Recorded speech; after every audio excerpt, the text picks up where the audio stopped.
तो अब हम बेटा कैलकुलेट करेंगे Newton's formula for velocity of sound wave. Sound wave is a kind of longitudinal wave.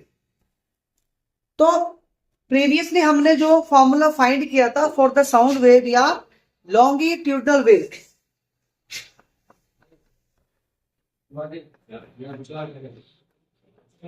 उस फॉर्मूले में v की वैल्यू क्या आई थी? v is equal to root of E upon में रो. प्रपोजलरी कांस्टेंट की वैल्यू क्या लेके चल रहे हैं यहाँ पर? 1. ये फॉर्मूला हमारा था बाय कैलकुलेशन. ये हमने बाय कैलकुलेशन किया था. डायमेंशन एनालिसिस के मेथड को यूज करके हमने फॉर्मूला कैलकुलेट किया. लेकिन जो न्यूटन है उन्होंने साउंड वेव के लिए डिफरेंट फॉर्मूला फाइंड किया जो कुछ हद तक इस फॉर्मूले से रिलेटेड था. तो न्यूटन का क्या वो कॉन्सेप्ट था जिस कॉन्सेप्ट के बेस पर उन्होंने इस फॉर्मूले को ड्राइव किया. अब न्यूटन के अकॉर्डिंगली जब कोई भी साउंड वेव किसी मीडियम में प्रोपोगेट करती है, सपोज मीडियम के आपके पास एयर है, तो साउंड वेव आपका एयर के अंदर प्रोपोगेट कर रहा है. तो न्यूटन के अकॉर्डिंगली जो प्रोपोगेशन ऑफ साउंड वेव है इन एयर, ये एक आइसोथर्मल प्रोसेस है. राइट. अब आइसोथर्मल प्रोसेस क्या होता है? एक ऐसा प्रोसेस जिसके अंदर टेम्परेचर हमेशा कांस्टेंट रहता है और प्रेशर आपका वॉल्यूम के इनवर्सली प्रोपोर्शनल होता है.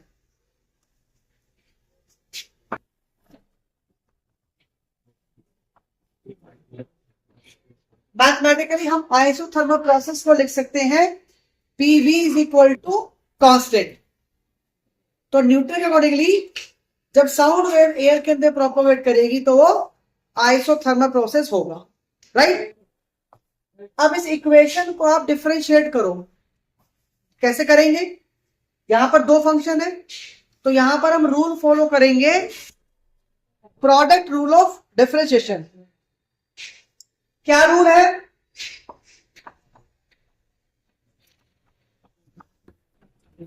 u into v. दो फंक्शन आपके मल्टीपल में आपको डिफरेंशिएट करना है विद रिस्पेक्ट टू x. तो रूल क्या कहता है? First function as it is derivative of second function plus second function as it is derivative of first function. यहां का रूल हो गया. दोनों तरफ dx को आप कैंसिल कर सकते हो, यानी हमारे पास क्या बन जाएगा? duv यानी derivative of uv is equal to u dv plus v du. तो यहां पर इसी फॉर्मूले को लगाएं तो first function as it is यानी pressure as it is derivative of volume plus volume as it is derivative of pressure. और कांस्टेंट टर्म का इंटीग्रेशन क्या होता है? 0. तो यहां से आप dv की वैल्यू निकाल लो. That is minus p dv by v.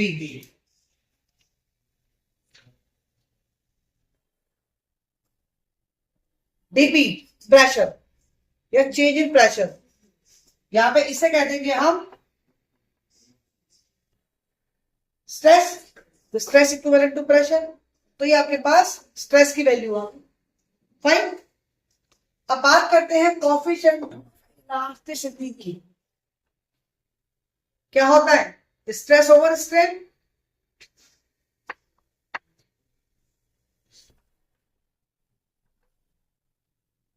जब साउंड आपका एयर में प्रोपोगेट करता है तो स्ट्रेस की वैल्यू आ गई dp. स्ट्रेन क्या होगा? क्या चेंज हो रहा है यहां पर? यहां पर मीडियम का वॉल्यूम चेंज हो रहा है, कंप्रेशन रेयरफेक्शन. तो वॉल्यूम आपका वेरिएट कर रहा है तो स्ट्रेन कौन सा होगा? इन टर्म्स ऑफ वॉल्यूम यानी volumetric speed.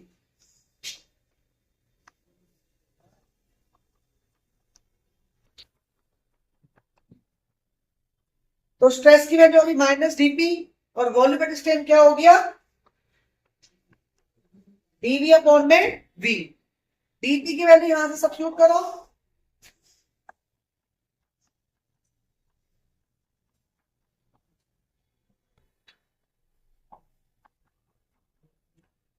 So what we have? E is equal to P. That means coefficient of elasticity equal to pressure. अब आ जाओ वेलोसिटी के फार्मूले पर। क्या फार्मूला था? v is equal to root of E upon में रो, और ई की वैल्यू क्या आ गई? p। तो अकॉर्डिंग टू न्यूटन वेलोसिटी का जो नया फार्मूला बना वेलोसिटी साउंड वेव का, क्या बना? रूट ऑफ p अपॉन में रो, p प्रेशर, रो डेंसिटी। अब इस फार्मूले में अगर हम प्रेशर की वैल्यू सब्स्टिट्यूट करें एट एनटीपी, प्रेशर होता है 1 एटमॉस्फेरिक प्रेशर, और 1 एटमॉस्फेरिक प्रेशर को अगर आप स्टैंडर्ड यूनिट के अंदर कन्वर्ट करो तो उसकी वैल्यू क्या होती है? 1.013 इंटू 10⁵ न्यूटन पर मीटर स्क्वायर। ये प्रेशर आ गया एनटीपी पे। डेंसिटी मीडियम की, मीडियम क्या आपके पास? एयर। अब एयर की डेंसिटी क्या होती है? एनटीपी 1.29 केजी पर मीटर क्यूब। ये आपके पास आ गई डेंसिटी की वैल्यू। अब इस फार्मूले में आप P और रो की वैल्यू को सब्स्टिट्यूट करें और इसको सॉल्व करें तो V की वैल्यू आती है 280 मीटर पर सेकेंड, अप्रोक्सीमेट 280 मीटर पर सेकेंड। जबकि velocity of sound wave NTP पर कितना होता है? 320, अप्रोक्सीमेट 320 मीटर पर सेकेंड। यानी न्यूटन्स का जो फार्मूला था for the velocity of sound wave, उससे जो वैल्यू आ रही है वो साउंड की जो एक्चुअल वेलोसिटी है उससे काफी दूर है, आसपास नहीं है, एरर बहुत ज्यादा है। ठीक है ना? तो ये जो न्यूटन्स का फार्मूला था for the velocity of sound wave, ये आपका फेल है। देखिए इस फार्मूले को बेस बना के इसके अंदर कुछ करेक्शन किए गए, और वो करेक्शन किसने किए थे? लैपलेस ने। क्या नाम बताया मैंने?